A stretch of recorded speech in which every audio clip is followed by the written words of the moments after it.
अंबिका, ओ अंबिका, घर पर हो कि नहीं हो? हाँ हाँ, घर पर ही हो। मैं आज सारे ग्राम में घोषणा करने जा रहा हूं कि मेरा इस कालिदास नामधारी जीव से कोई संबंध नहीं है। अरे मैंने इसे पाला पोसा बड़ा किया, क्या इसी दिन के लिए कि इस तरह कोई द्रोही बने? उज्जैनी से बहुत बड़े आचार्य आए हैं। आचार्य इसे अपने साथ उज्जैनी ले जाना चाहते हैं। 2 रथ, रथवाह, 4 अश्वरोही उनके साथ हैं। मैं तुमसे ना कहता था अंबिका कि हमारे प्रपितामह के दौहित्र का एक पुत्र गुप्त राज्य की ओर से शकों से युद्ध कर चुका है। एक तरह से राज्य हमें सम्मान दे रहा है और ये वंशा वसंत कहते हैं कि मुझे ये सम्मान नहीं चाहिए। मैं राज्य की मुद्राओं से क्रीत होने के लिए नहीं हूं। अब मेरी ये समझ में नहीं आता कि इसमें क्रय विक्रय की क्या बात है। अरे सम्मान मिलता है, ग्रहण करो, है? वरना कविता का मूल्य ही क्या है?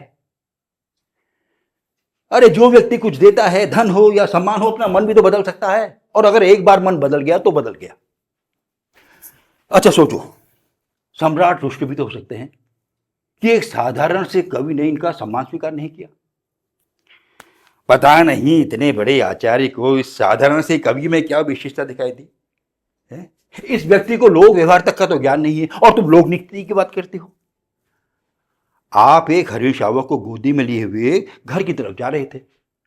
सौभाग्यवश मैंने रास्ते में ही देख लिया। मैंने कहा, हे कवि कुलगुरु, इस समय इस रूप में घर जाने का नहीं है। उज्जैनी से बहुत बड़े आचार्य आए हैं।